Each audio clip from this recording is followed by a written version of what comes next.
hey, we in this zone, we out here, yeah, speeding the facts. Good morning, everyone. Welcome to Hair of the Dog. I'm Andy Kennedy. This is Monday morning, which is kind of a big deal for most people, unless you're retired. Sorry. I guess we could call this the post-Bernie meme period, as most people, start to get sick of them. I've already promised my wife that I would stop making them, and I think people are getting triggered. Plus, the centrists, liberals have been playing along and using it, which is really kind of obnoxious and disgusting, considering the way that Bernie's been treated, especially in the media and by the DNC and the entities that support them. So there was a very interesting dynamic, right? But it did produce quite a few very entertaining memes, and it was a good way to reach out to your favorite famous person and make a meme of them with Bernie and get some interaction, So I think ultimately it did kind of, create maybe a little bit of goodwill, and at a time when people are running around trying to figure out a direction and who to trust and all that stuff. So it was good. Anyways, we've got a great show for you today, and that starts with my introduction of my lovely and talented co-host, Ms. Carrie Barber. Good morning, Carrie. How are you this morning? Oh, I'm still waking up, just like most people. If you were watching playoffs and everything else, I was not my teams, and so woo, Tampa Bay, I guess. So that forces me now to cheer for Kansas City, even though they're in the same division as my team, but whatever. So go Kansas City. For everyone else who is not watching the footballs, so we got a lot to cover actually today. So I wanted to talk about, let's just get right into it. I wanted to talk about the censorship issue that's still going on. And Andy and I spoke about it on Friday, and my take on it is, well, make it a public utility, right? Internet. This is one of those spaces where the pandemic has shown us that without access to the internet, you cannot educate students properly. You cannot run a business properly. You cannot have general communications. Governments can't, from local all the way up to Congress. They themselves in Congress were using the internet to do their remote votes. These are things that are necessary now. It's our public space. It's a public square. So my take on the entire censorship thing is make it a public utility, and then let's start to regulate some of these big businesses. I think one of the things that personally pained me was one of our independent media allies, Status Coup, took another hit. They were censored by YouTube arbitrarily with some new policy that YouTube rolled out about, they were covering a Second Amendment issue, a peaceful rally in Virginia, and YouTube shut that down. So there's a couple ways that it happens. Primarily, YouTube is not going to have somebody babysitting independent media channels and watching them. They're going to look for keywords and reporting. So people have to be reporting that. They have to click on it, report it, and things like that. So what happened was, in the middle of this live stream covering a newsworthy event, YouTube shut them down and said it was because of guns, which is absolute bullshit. So we're here again, we have an issue with the platform creator who's using the internet, silencing a journalist. So this is under the First Amendment, but it doesn't necessarily cover private businesses. So YouTube can do it, right? So unless we make them a public utility, they get to be the arbiters of what the news is. And Jordan didn't actually, I'm sorry, I was just reading this comment that was kind of funny. Good morning, Be Awesome. Be Awesome says, I haven't spoken to my wife in years. I didn't want to interrupt her. That's some funny shit. So thank you for that. But when it comes to censorship, we experience it here too, right? So the algorithms all across the social media sphere downplay our own broadcasts so that we don't come up in feeds and we get shadow bans. And even if we try to spend the money to advertise, which is what they're trying to corral us to do, a lot of our ads don't get approved because they said it's politics and social issues. And you can't talk about that. We can only talk about the photo that you posted on Facebook and how awesome it is. So, well, and it's really, it's kind of a tough situation because you don't know what they're going to be, pulling it down for. And we've run into this on the RP platform with our groups where we have to approve any of the posts from our members, right? Like any group. And so we'll go over them because there's obviously, they have to have, because of our group and because of the belief system that our group has, they have to have a certain criteria involved, and we don't want people that are pushing like neoliberal policies or whatever, right? So you approve what you think is completely innocuous and it goes up there. And then the next day you get a warning from Facebook saying that this was considered, so-and-so, for whatever reason, they've taken it down. And they say, well, if this continues, we're going to remove your platform. And then you click on it and it says, and it won't show you because it goes against their rules. Mm-hmm. Right. So you can't even learn from it. Right. So this is a way, I guess, if it's a grading system or a number of strikes against you, potentially they have the right to say, well, this has happened 6 times in the last month. Right. So we're going to eliminate your channel. We're going to delete all your content and you can't have a group anymore. That's ridiculous. Right, exactly. So Mike, good morning, Mike. Mike is weighing in on this. He's pushing back a little bit. He says, making connection to the internet, I think he's saying, making the internet a public utility will have no impact on a private company deciding on what it will or will not host on servers they own connected to the internet. And he says it would be like if Trump said all people must host a Trump 2020 sign on their house because it is connected to a public roadway. Good point. So then what do? Do we break them up? Because Andy, to your point, we know that the fact checkers on Facebook are right wing. In some cases, some of the people who are in charge of it are very far right wing. Whereas on YouTube and Google, we like to think of them as leftist, sort of, maybe more corporate neoliberal.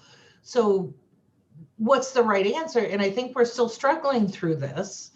And Mike, I think that I'm going to do a deeper dive into the public utility piece of it, because I'm looking at like phone companies, right? A phone company cannot do away with your service in certain areas, right? So when you come into the space of like emergency phone service, the phone company must make available landline phones in certain cases, especially if it's a single parent on the WIC program.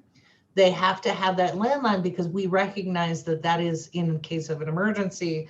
They need a landline to dial 911, call the fire, paramedics, whatever. So in that space, we have overruled the phone company on their own procedures and what they will and will not allow. So we've said, yeah, okay, but in this space, you will do X, Y, and Z. So I want to do a little bit deeper dive on that, but just, I bring this up early because Jimmy Dore is trending again, and the same thing. So we're talking about Jimmy Dore instead of issues. How did you do that full circle back to Jimmy? It always comes back to Jimmy. Well, it does, because he had apparently I didn't see it. He had one of the Boogaloo Boys on there, and from a marketing standpoint, I've been watching what some of these folks have been doing.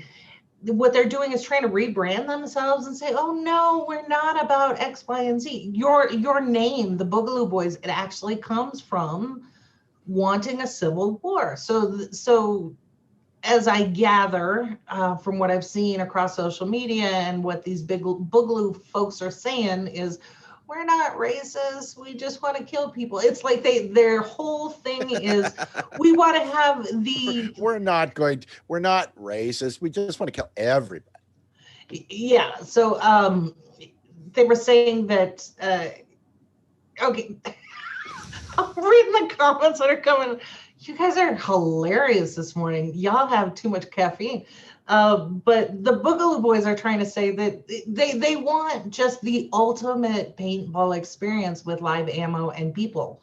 But they're not racist and they're not white supremacists and everything's good. And we want these things. And okay, so let's give that argument the benefit of the doubt. Let's assume this particular individual, who does not necessarily represent the entire group, let's say they are sincere. So Andy, it comes back to economics then. Why are you out here trying to, we've seen a number of these group members in Minneapolis, Portland, Seattle, and in DC being arrested for violent action and inciting violence.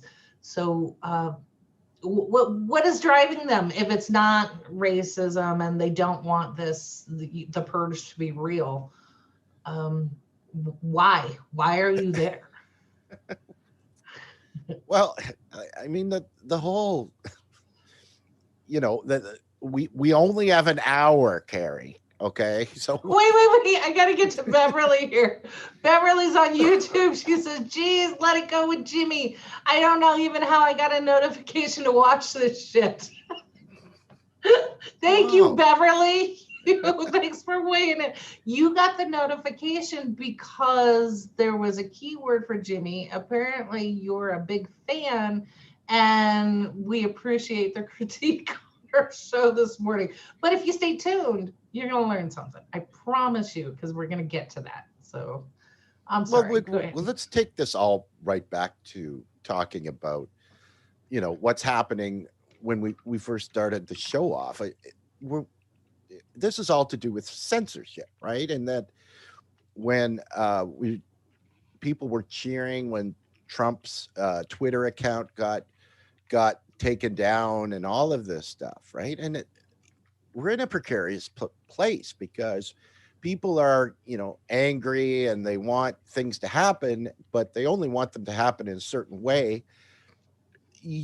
On the left, the progressives, we really have no coherent media, right? We have a handful of groups like us that don't have a hell of a lot of reach, that are trying to get a message out there. So the only real other opportunity we have are on these large platforms that are corporately owned, right? So it's a slippery slope. What do?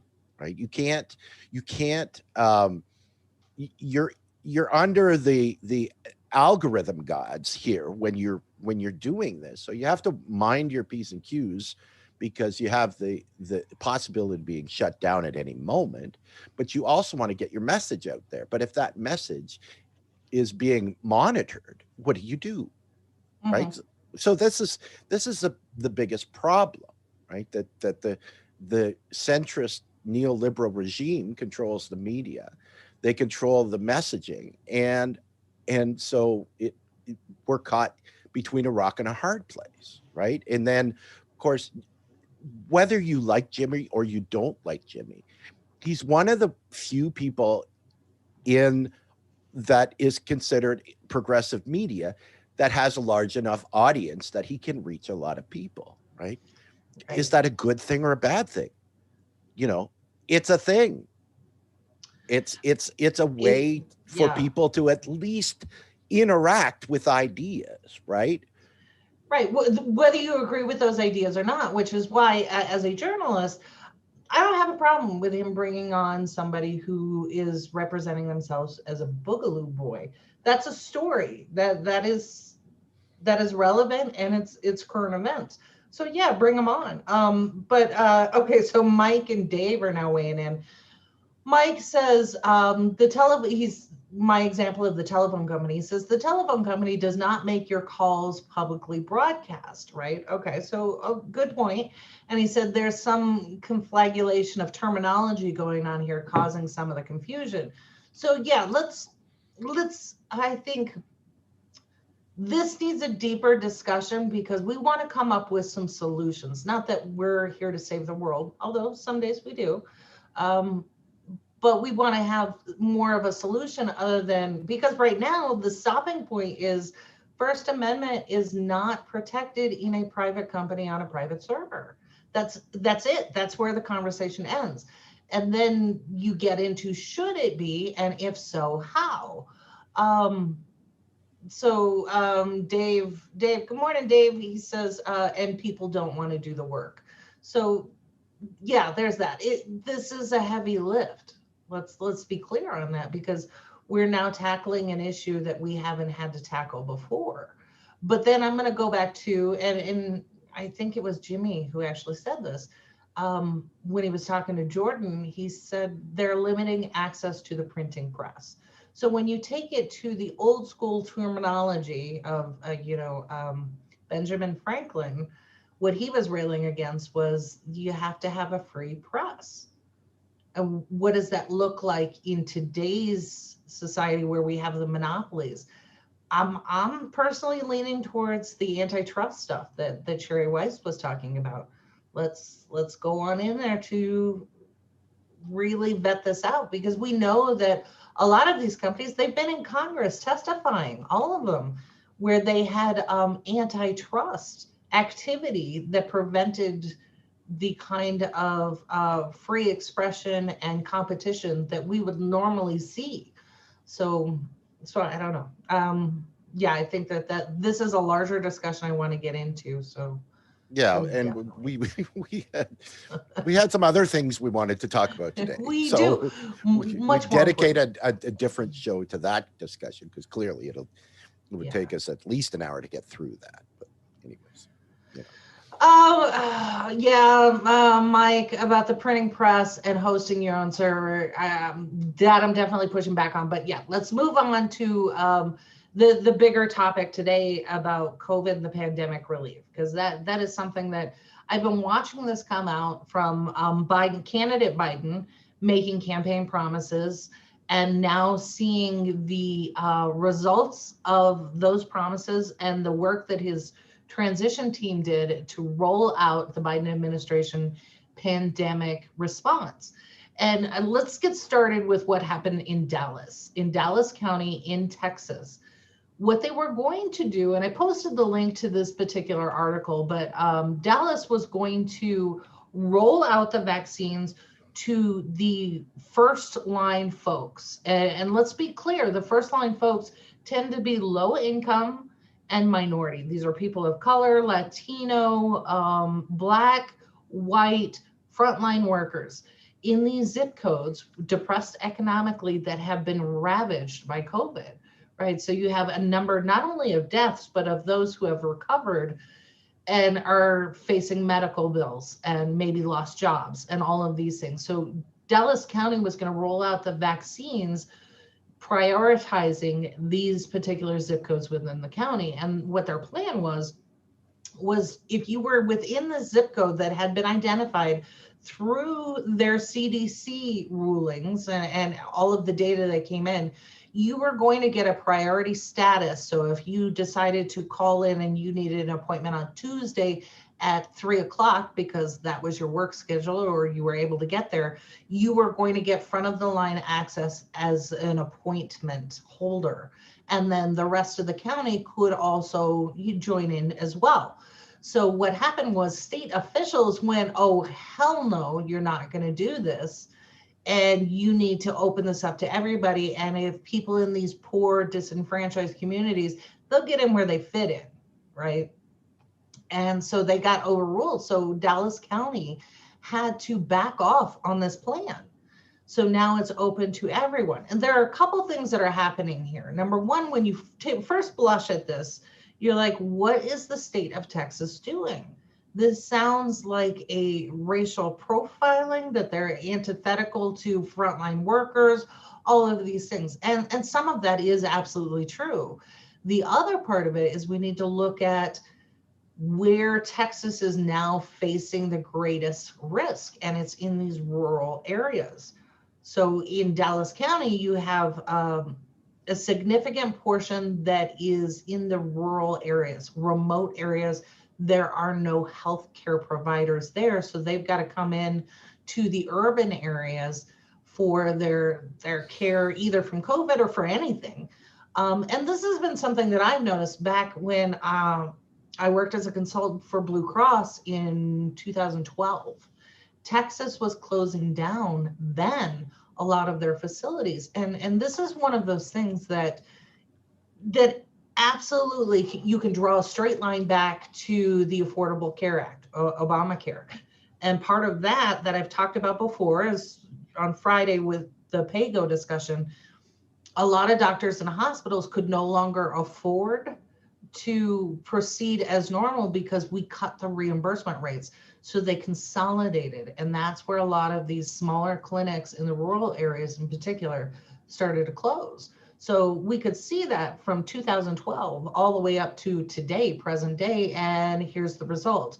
You have more people in rural areas suffering exponentially higher, not numerically, like, so there's not more people in the rural areas, but suffering because they have less access to care. And then compare that to people in the more urban areas who cannot afford care. So now you have the perfect storm. And that is what's going on in Dallas County. So the state itself intervened in a local government decision and said, if you do this, we will cut the number of vaccines available to you. So they completely strong-armed them, took away the autonomy from the people in Dallas County, and were willing to withhold vaccine supply as a result.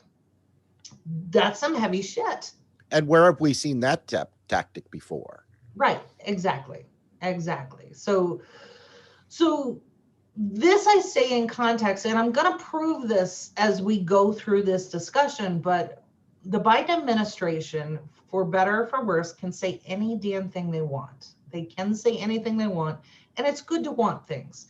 But when it comes to states' rights, the states' rights are going to prevail in all of this, right? So Biden can make things available. He can put out outlines. He can put out policies. He can put out a wish list, and they can champion this through corporate media and try to get the word out, do the education. They have no power in how it gets rolled out through the states unless they enact the National Guard to start doing it. And even then, there's some hoops that they would have to jump through. So this is where all politics is truly local. So if you're in Dallas County, your county board just was overruled. If you are in Texas, Texas state organizers have made a decision about who's going to be first in line for those vaccines. So the Biden administration really has no say. All they can do is become the supply line to provide that vaccine to the state. This is the point that I really wanted people to know, because when you look at the national headlines, and we are definitely going to look at Biden's first 100 days and all of his promises from the campaign Biden to President Biden and what is actually happening, and pull apart what is realistic and what isn't. So Dave is saying, I think it's important to be careful considering what is public space. Is Facebook public space? If government posts a public notice to Facebook, does that mean it's really public? And he says no. And then he also says, and once again, Texas is talking about seceding from the union. That would be a disaster. They should pay attention, I think, to Brexit, because this is what's going to happen in the UK. Scotland, who actually has the majority of resources and the economic power, is now talking about becoming independent from the UK, and that is going to screw England completely. So Texas would be the opposite. They have fewer resources and economic impact than they actually realize. So good topic for another time. So Yep. Okay, there's another show. That makes two now. yeah, thanks, Dave. We're just stacking them up for Monday. But yeah, so this is what's happening in Texas. So whether you agree with it or you don't, it's something that you need to take into consideration on the states' rights issue, because there are so many people out there, particularly on the right, who are always screaming about states' rights. Here it is in play during a pandemic. So I did talk to Dr. Dillon yesterday, who is in the lab, and I was asking him about Dallas, and he said, if you want to read my quote, hang on, I gotta get it right. But yeah, Dr. Dillon says my quote, my take on that situation in Dallas is, fuck that. so there you go. There's Dr. Dillon. Dr. Dillon's official medical opinion. Yeah, so for those who haven't seen it, Dr. Dillon is the virologist who's working for major companies with in collaboration with the rest of the world on the vaccines. So he's kind of an expert on it. So with that, Andy, do you want to, if you would be so kind, cue up the video that we did. So I want to do a throwback to an interview that we did with Dr. Mustafa Santiago Ali. He was, just so you remember, when the Trump administration first came on, when Trump was first elected president, you had this epic resignation, particularly from EPA officials. And the first one to lead the charge was Dr. Santiago Mustafa Ali. He was a senior official in the EPA, and he quit publicly. He did a public op-ed, and he explained why he could not work for the Trump administration in their rollback of EPA regulations. His area of expertise is in health with underserved communities, particularly social justice communities. These are the urban areas where we put all of our toxins, where we put our brownfields, where we put our coal ash, where all of these industries contribute to the chronic health issues of the people there, because they're typically low income, and we just ignore that it's happening, right? So that's his area of expertise. And we interviewed him in April of last year because we recognized early on in this network that those areas were going to be decimated by this pandemic.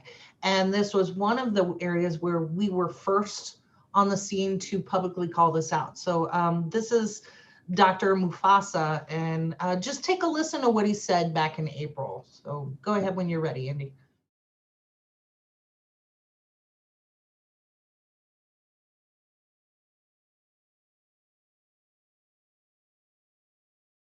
I mean, you know, we find ourselves in the situations now, not only, you know, in Detroit and New York and New Orleans and many other locations where, you know, we haven't addressed many of the underlying conditions that are making, in many of these locations, things to explode. So we know we have medically underserved areas. Under this administration, and this is not the only administration, but we'll focus because they have the power right now to do the right thing. We know that hospitals and clinics have been closing at record numbers across our country, in rural communities and in urban communities. And some of that is tied to the resources and the cuts that have happened to all kinds of different departments. And then that, of course, trickles down to the states and others who are making decisions. So if we don't have that infrastructure in place, then it makes it extremely difficult. One, for many people, especially vulnerable communities, to actually make it to a doctor, to be seen by a doctor, because we have physician deserts across our country. And then, you know, after you go through that scenario, to actually be able to afford all the other costs that are coming. And we could have addressed some of these issues beforehand. And now we're going to have to address them, because if we don't, we won't be able to limit the spread of the disease as rapidly as it's moving. So, when I talk about vulnerable communities, and everyone is vulnerable to the virus, anyone can get infected. But what we find is that when we're talking about communities of color, when we're talking about lower wealth communities, and that could be lower income white communities, and when we're talking about indigenous peoples, these are the places that have been the sacrifice zones for all of the negative types of things that our country didn't want, and the people that we did not necessarily place the same value on their lives. If you look at, and you saw recently, the Environmental Protection Agency decided that they were no longer going to enforce environmental laws. In a general sense, that has huge impacts on climate change and some other things. But also that same pollution that's been inside of the communities that we're talking about has also created these chronic medical conditions. And we know that these chronic medical conditions make folks more susceptible to COVID-19. So, Carrie, I remember when that interview dropped and people's comments were that was a really cool green screen image, the bricks behind it. Where could I get that? And I remember having to tell people, no, that was a real brick wall. That was, he was just standing beside a brick wall. Yeah. And that particular day, that was like his 5th interview. So he was just going from interview to interview to interview because it was starting to bubble up exactly what was going on. And people were starting to take this pandemic seriously because during that time, you had the Trump administration and others kind of downplaying it. And we were like, not only is this going to be a big deal, but all of these communities that are already underserved are going to take the hardest hit. And you heard him say that. Absolutely. And because these are people that we have, as Dr. Dillon said, they are the ones who suffer so that others can live comfortably, right? So yeah, and as well, like, I mean, you look at the date of that was April. And so, I mean, most of the world didn't go into lockdown until the end of March. So this is really, really early on, before kind of all of us were shell-shocked by what was happening and not even understanding or getting a grasp on what was happening. So this was quite an insightful interview that early on in the pandemic. Yeah. And because we had already been covering stories on the ETO situation in Chicago and in other areas, right? So this is very close to home for all of us here on our network. So we recognized it. And obviously, Dr. Ali recognized it too. So then what happened? Exactly as he predicted, these areas got hit the hardest. So when we talk about demographics based on race or however you want to phrase it, you got to go deeper than that. So most people live in an urban area. And because of the way economics works, the rise in rents and all of these things, frontline workers tend to live in lower income areas. And these are the social justice areas. This is why this entire group of people lower in economics, white, Black, Latina, all of these demographics took a much harder hit and were more affected by stronger issues with COVID. Most deaths came from these areas because they were already compromised by all of the bullshit that we put in these areas, right? So it makes sense when you look at it. So when you go back to Dallas County trying to prioritize these areas, here's where we cut our nose off to spite our face. Same people are frontline workers, right? So if we're not prioritizing them for vaccinations to stem the tide of what's going on, you're going to have more people who are dying, more people who are unable to pay their rents, more people who are unable to continue purchasing in the economy for their local businesses. And it's just going to have this cascade effect over and over and over.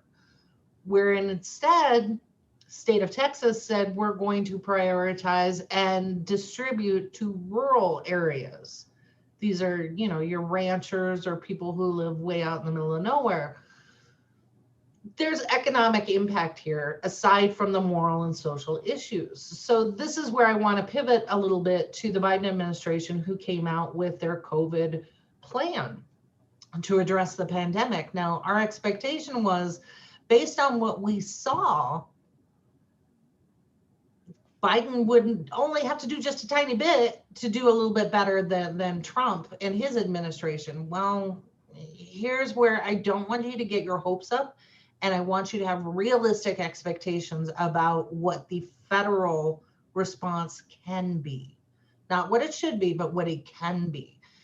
So Andy, if you wouldn't mind, put up that graphic just so I can call people's attention to it. And again, this is going to be a little tiny print, so I will post the images, and I'll try to do a better job to make sure the font is better. But in the links that I posted this morning, you can find this report, and this is called the National Strategy for the COVID-19 Response and Pandemic Preparedness. So the Biden administration, to be fair, they're having to recalibrate their pandemic response because all of that was dismantled. So I'll give them credit for that. But there were a couple things that they wrote about, which were written very well. Here's what they said. So on page 9, they were talking about part of their plan is to accelerate getting shots into the arms and get vaccines to the communities that need them most. Sounds great. Okay. Page 10, they reiterated that the federal government will drive equity in vaccinations by using demographic data. That sounds identical to what Dallas County was just trying to do. Page 17, the United States is committed to ensuring that students and educators are able to resume safe in-person learning as quickly as possible, with a goal of setting the majority of students back to school in 100 days. Okay, so let's take those first two things. And there are numerous, copious amounts of copy that support these ideas. But what we just saw in the example of Texas, and this is going to translate to the entire country, they can't do it. They cannot force this issue unless they want to take some really draconian efforts like Texas just took with Dallas County. So this is where the Fed can supply vaccines and make sure that the supply chain is working very well, distribution is working very well, and help with an ad campaign. But that's really all they can do. Then it comes down to the states and the states' distribution. And here again is where Texas is showing exactly what can happen. So if you are at all tempted to either put too much faith in the Biden administration to make this right, or too much faith in they'll just take care of it, you need to recognize that all politics is local, and it's your state representative that you need to be on the phone with, not the Biden administration. And I'm not giving them a pass by any stretch. I just want you to be realistic in where you're going to focus your attention. It's at your state level, not at the federal level. And then that last one on page 17, the Biden administration is committed to getting in-person schooling in the first 100 days. Holy shit. If you'd have put Trump's name on it, I would have believed that the Trump administration said it, because they did. And oh, by the way, we have numerous studies. One of the largest contract tracing studies in the entire country traced it back to children. Children are the greatest carriers of this pandemic and all other colds and flus and whatever. So we're really going to try and get kids back in the first 100 days. And the reason I'm skeptical, Andy, remind me, but with this vaccine, it takes 2 courses. One in the first 30 days, second is the next 60 days, and 90 days to actually have the full benefit of the vaccine. Isn't that what Dr. Dillon said? Yes, and I believe the numbers are with the first dose, you do have a level of vaccination from it, but I think it's only 53%, right? And I've noticed this in the UK, that they've been talking about, sending, and vaccinating 1/10 of their population already. And this is from the, from Boris Johnson administration, the Tory administration in the UK, saying, look at how good we are that we've already vaccinated 1/10.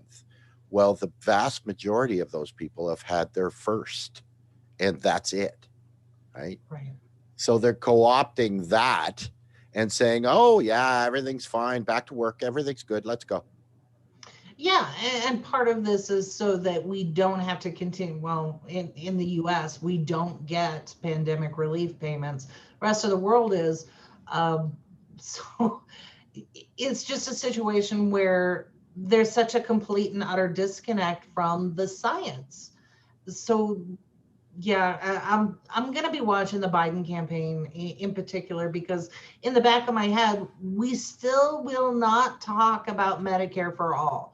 We still won't have that valid scientific conversation, the rational conversation about that during a pandemic. So we're going to push for reopening schools in the first 100 days. That is not following the science. That is not following any logical framework whatsoever. But that's actually written into the Biden plan. So it's Yes, and as well, I saw a report yesterday that, that, and I think it's what, 73% of Americans want Medicare for all. That's everybody, including conservatives. right. And the Biden plan going in was, we don't need that because it'll just be too costly. Although we know, and studies have shown that it'll be actually less expensive. And we talked about that, right? And that his idea, their administration was pushing for the public option and, more access to Medicare and that kind of thing. Well, this new report says that they've even backed away from that, right? And that they're talking about more subsidies to the health insurance industry in a way to make, to ease the amount of money that people have to pay to Cobra and whatever is their health insurance choice, if they even have a choice, right? Which is bullshit, because it just ends up sending more money to the health insurance companies, and they just use it for whatever they want in the typical trickle down economics of neoliberalism. Right. And to your point about the trickle down, I did post an article that outlines this. 80% of the entire United States, continental United States, 80% is considered a medical desert. This means that there are fewer providers, there are fewer clinics, and for those who are on Medicaid, you have zero providers that will take that insurance. So when you hear the Biden administration talking about, we're going to expand these things, it does nothing in these areas. Right. And those deserts are not just in rural areas. These are also in urban areas, too, because we've had so many clinics shut down. Right. So I'm constantly pushing back on the liberal side of supporting Planned Parenthood, not because I am opposed to Planned Parenthood, but Planned Parenthood provides referral certificates for low-income individuals to get mammograms and other necessary care. So while the Democrats in particular are always supporting Planned Parenthood, I'm like, Planned Parenthood is only necessary because we have low-income individuals who don't have access to healthcare. Let's fix that. Let's fix the root of the problem so that a group like Planned Parenthood is no longer necessary. Let's do that. And I always get this slack jaw blinking response, right? Let's think about it at a root cause analysis. So the last article that I want to get to that I think really shines a light on not just the social justice aspect of it, but also the rural question as well, where you have these deserts of care.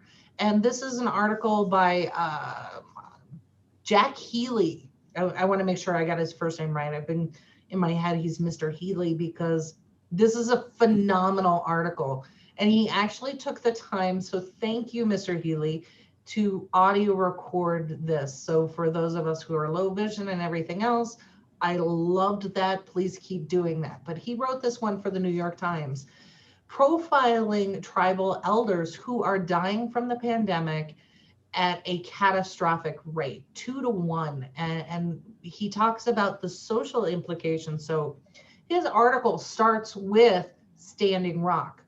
For progressives in particular, we all know Standing Rock because there was such a gathering there to protect against the Keystone Pipeline and to help the water issues and make sure that the water protectors were getting their say and getting their civil rights. And this was during the Obama administration. We all saw that they were fired upon with rubber bullets and tear gas and fire water hoses during the winter months. Just, it was a catastrophic event where civil rights were completely trampled in favor of a corporate enterprise that was unnecessary, right? So the Keystone Pipeline, if you still didn't get the memo, the whole reason we were having the fight over this pipeline is because the oil barons in Canada didn't want to put their oil on a boat and ship it around. That would have cost them too much money. So they wanted to come right through tribal land and farmland. And since they've done it, we've seen leaks, right? Everything that the water protectors said was going to happen, happened. Here's the same community, and he opens the article with it where they're talking about their elders are dying. And a large part of it is because in the rural area, particularly in indigenous communities, healthcare has not been at the forefront of the federal response to provide them what we said we would. And these are remote areas, right? So these are also things that affect our veterans who are on Medicaid UI benefits. It's all across the board. So when someone like the Biden administration, because they're so opposed to a program like Medicare for All, is going to tout expanding the ACA, what they mean is Medicaid, and it does nothing to help any of these communities here, any of the communities in the 80% of the country who are already experiencing difficulty getting access to good care, let alone a ride there. Holy cow.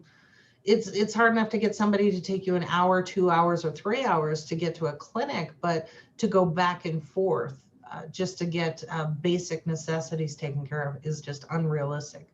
So all of these go into the consideration as we move forward with the pandemic and everything else.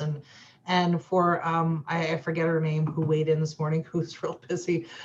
This is why I brought up Jimmy Dore, because we are still talking about a jagoff comedian and not the core issue. It's all a distraction. Medicare for all is needed, and it's needed now. End of story. That's really it. So that's my rant on this, and I hope that I have at least made the case. Okay, so Dave says nothing will fundamentally change in quotes. And yeah, that's what Biden said. Nothing will fundamentally change. So we're seeing that. And this is the first month of his administration. And at least that's one campaign promise that so far he's keeping. So. Yeah, woohoo. Yeah.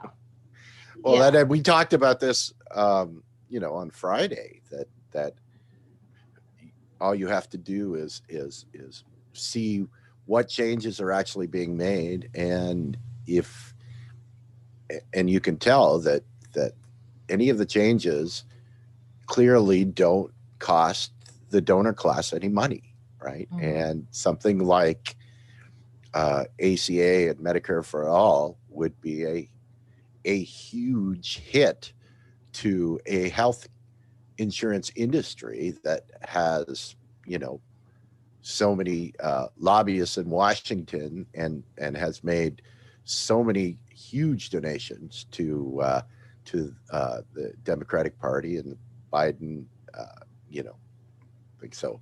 So you don't, and I think that we've always said that you don't listen to their words, watch their actions, right? And that tells you how this is going. I mean, people chided Trump, people on centrists on the Russia thing, and looking at what Trump said during the campaign and what he actually did when he got into office, right? How is what's happening with Biden any different? How is it? It's not. It's just not being said in a rude way. Yeah, it's just it's an elegant form of speaking. Like this report from the Biden administration is just very well written and it sounds delightful, but none of it's going to happen, right? I want to be fair, not none of it, but they really don't have the influence and control other than strong arming Texas, which maybe they're doing behind the scenes, right? And that's the difference between Trump administration, the way they handle it in the forefront, as opposed to the Biden administration is strong arming behind the scenes, right? So time will tell. And as we are waiting, we are now over 413,000 deaths and 25 million who have tested positive, struggled with the virus. Some of them incurred medical costs.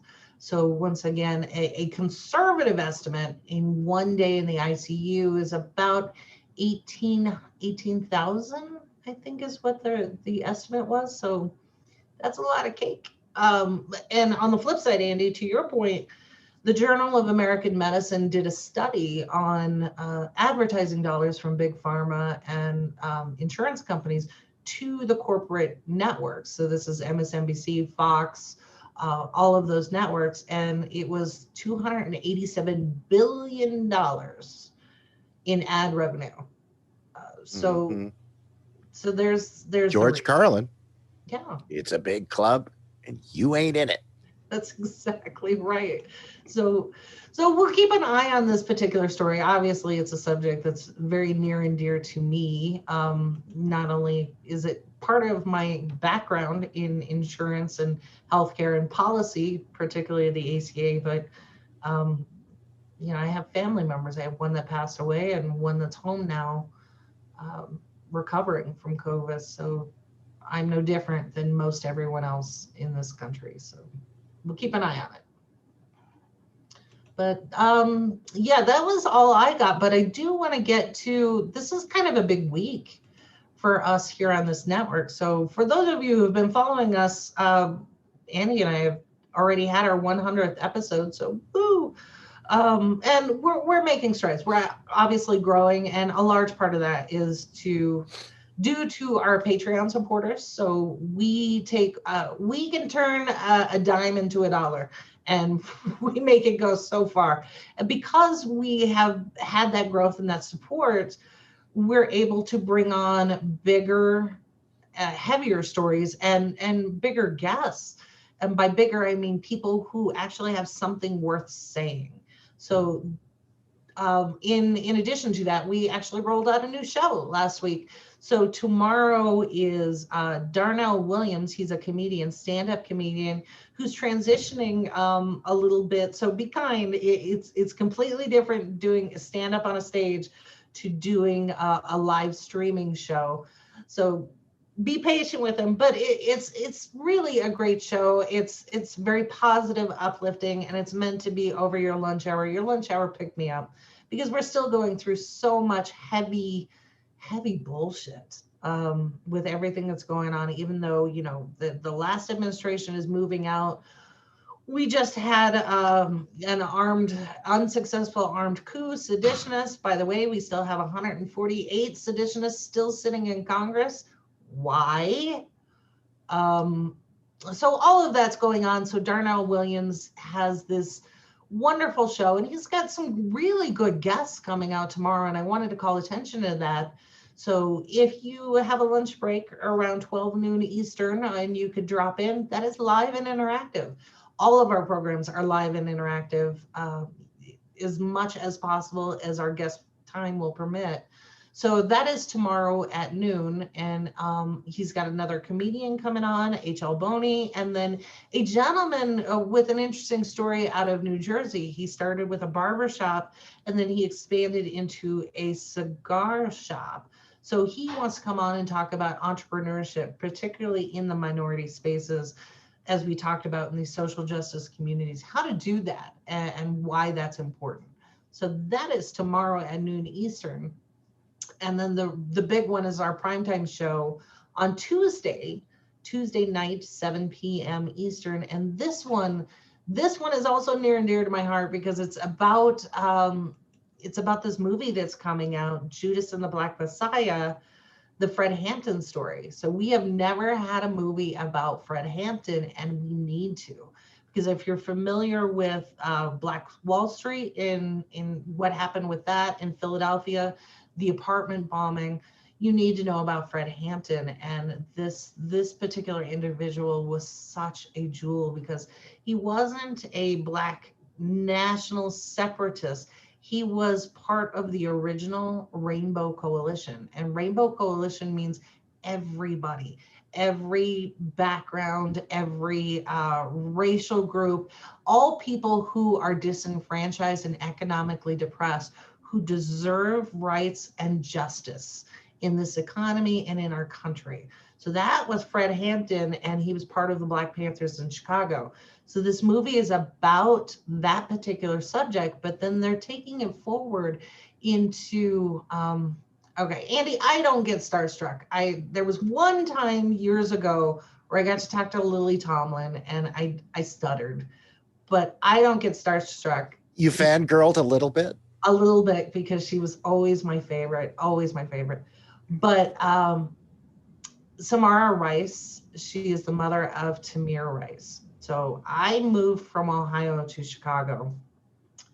And she is, to me, she is one of those people who is at the pinnacle of social justice. And she herself was an unwitting participant in a club that no mother wants to join, particularly a mother of a Black son.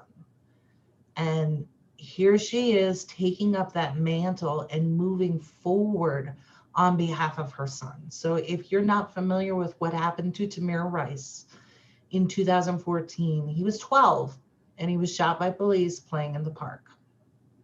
Tamir would be about 18 now.